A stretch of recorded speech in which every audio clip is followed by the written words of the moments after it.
अस्सलाम वालेकुम। इल्म की शमा में आज आपको सुहांजना की फलियाँ किस तरह से सेव कर सकते हैं, स्टोर कर सकते हैं आप पूरे साल के लिए, ये आपको मुकम्मल तरीक़ेकार बताऊंगी और ये भी बताऊंगी कि इसको इस्तेमाल किस तरह से किया जाता है। और बहुत सारे खानों में इसका इस्तेमाल बहुत आसानी से किया जा सकता है और इसको स्टोर करने का तरीका भी बहुत आसान है।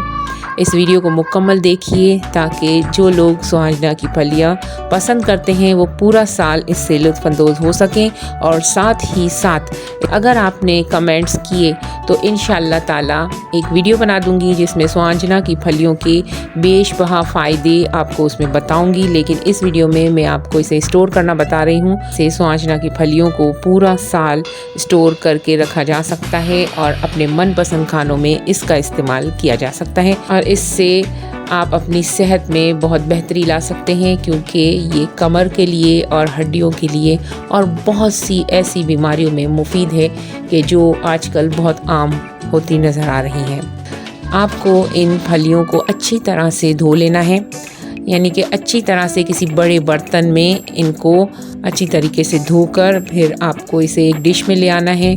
और इसको काटने का तरीका वो मैं आपको बता रही हूँ कि इसे इसके ऊपर के हिस्से को इस तरह से काटना है कि हल्की सी इसकी स्किन भी उतर आए और फिर इसको दूसरी तरफ से काटना है और इस तरह से इसके छोटे छोटे पीसेस करके आपको जमा करते रहना है।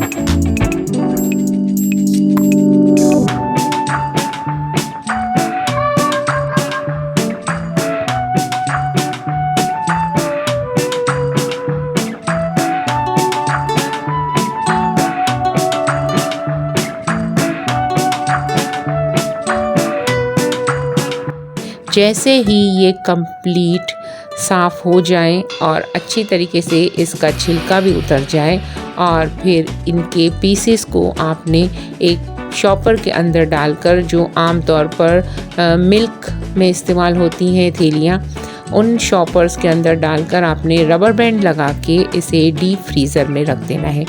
जब ये डीप फ्रीज़र में रहेंगी तो यकीन कीजिए ये 1 साल तक बिल्कुल ख़राब नहीं होती। लेकिन ख़्याल ये रखना है आपको कि डीप फ्रीज़र बंद ना हो, और जिस तरह से दूसरी चीज़ें ख़राब नहीं होती उस तरह से ये भी ख़राब नहीं होगी। अक्सर लोग टमाटर भी डीप फ्रीज़र में रख देते हैं, कुछ लोग पेस्ट बना के, मैं जो है वो साबुत टमाटर रखती हूँ और बहुत ज़बरदस्त रहता है। मेरी इसकी वीडियो भी बनी हुई है, मैं आपको इस वीडियो के एंड स्क्रीन पे बता दूंगी, तो आप उसे भी वॉच कर लीजिएगा।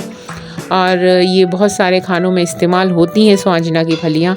तो ये देखिए सालन में भी इसे इस्तेमाल किया जा सकता है। जब आलू को आप डालते हैं सालन में, इसी तरह से सुहांजना की फलियों को ये डीप फ्रीज़र में से इसी तरह से निकाल के, आपको बिल्कुल पिघालने की ज़रूरत नहीं है।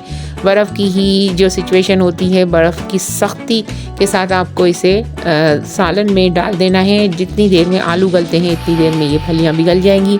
इसी तरह से पुलाव में आप इसे इस्तेमाल कर सकते हैं, सब्ज़ी आप इसकी बना सकते हैं, बहुत सारी किस्म की सब्ज़ियाँ मिलाकर इसमें सुहांजना की फलियाँ भी डाल सकते हैं। तो मटर, आलू, बैंगन, गोभी और साथ में सुहांजना की फलियाँ भी डाल सकते हैं। तो ये बहुत ही इसका टेस्ट भी अच्छा हो जाता है और ये आपकी सेहत के लिए बहुत मुफीद है। उम्मीद है आपको मेरी वीडियो पसंद आई होगी। लाइक शेयर ज़रूर कीजिएगा और कमेंट करके कोई भी सवाल पूछ सकते हैं। इंशाअल्लाह मैं पूरी कोशिश करूँगी कि आपके तमाम सवालों के जवाब दे सकूँ। मुझे दुआ में याद रखिएगा। वीडियो देखने का बहुत बहुत शुक्रिया। अल्लाह निगहबान।